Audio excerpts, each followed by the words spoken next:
Big boss reality ഷോയുടെ ഏറ്റവും വലിയ പ്രത്യേകത അതിലെ മത്സരാർത്ഥികൾ പുറം ലോകത്ത് നടക്കുന്ന കാര്യങ്ങൾ ഒന്നും അറിയാതെ പരസ്പരം പരിചയമില്ലാത്ത വ്യക്തികളോടൊപ്പം 100 ദിവസം താമസിക്കുന്നു എന്നതാണ്.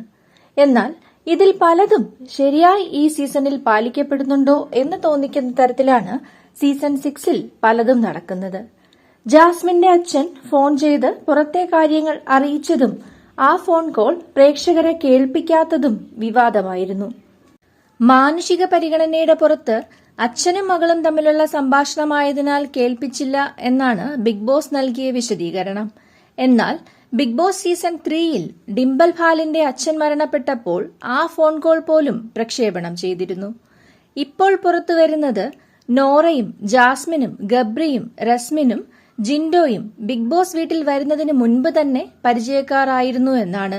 പുറത്തുവച്ച് പല പ്ലാനിങ്ങും നടത്തിയിട്ടാണ് അവർ അകത്തേക്ക് വന്നിരിക്കുന്നതെന്നും കേൾക്കുന്നു. മോർണിംഗ് ടാസ്ക് സമയത്ത് ജിൻഡോ തന്നെ ഇത് പറയുകയായിരുന്നു.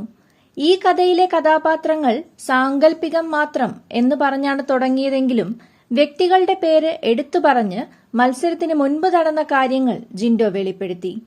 കോമണേഴ്സായി 2 പേര് സെലക്ട് ആവുന്നു. അതിൽ റസ്മിനെ നോറ വിളിച്ചിരുന്നു. ഞാനും ബിഗ് ബോസിൽ സെലക്ട് ആയി എന്ന് പറയുന്നു. റസ്മിൻ ചോദിച്ചു, ഞാൻ ബിഗ് ബോസിൽ വന്നിട്ട് എന്ത് ചെയ്യണം? അപ്പോൾ നോറ പറഞ്ഞു, അങ്കമാലിയിലുള്ള ഒരു ആക്ടറുണ്ട് ഗബ്രി, അവനും സെലക്ട് ആയിട്ടുണ്ട്.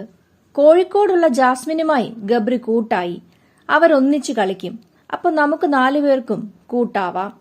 അതായത് ജാസ്മിൻ, ഗബ്രി, നോറ, റസ്മിൻ എന്നിവർ ഒന്നിച്ചു നിൽക്കാൻ തീരുമാനിക്കുന്നു. അപ്പോൾ റസ്മിൻ പറഞ്ഞു, എന്റെ നാട്ടിൽ തന്നെയുള്ള ഒരു ബോഡി ബിൽഡർ ജിൻഡോ കൂടി സെലക്ട് ആയിട്ടുണ്ടെന്ന്. അപ്പോൾ നോറ പറഞ്ഞു, അയാളെ നമുക്ക് ആദ്യം കൂടെ നിർത്താം, എന്നിട്ട് അവസരം കിട്ടുമ്പോൾ ചതിക്കാം. ആദ്യമേ പ്ലാൻ ചെയ്തത് പ്രകാരം ഞാൻ ഈ ഗ്രൂപ്പിന്റെ കൂടെ തന്നെ നടന്നു. അവർ കാലുവാരുമെന്നായപ്പോൾ കൂട്ടുവിട്ടു എന്നും ജിൻഡോ പറയുന്നു. പല ദിവസങ്ങളിലും ജാസ്മിനും റസ്മിനും ഒരു ബെഡിൽ കിടന്ന് മൈക്ക് ഊരിവെച്ച് സംസാരിക്കുന്നത് ഞാൻ പലപ്പോഴും കണ്ടിട്ടുണ്ട്.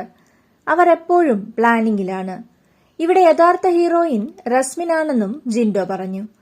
പുറത്തുനിന്ന് പ്ലാൻ ചെയ്തു വന്ന ഇവരെ പുറത്താക്കണമെന്നും ഇവർ ആദ്യമേ ഇത്ര കൂട്ടായപ്പോഴേ സംശയം തോന്നിയിരുന്നുവെന്നും പ്രേക്ഷകർ പറയുന്നു. എന്താണ് നിങ്ങളുടെ അഭിപ്രായം?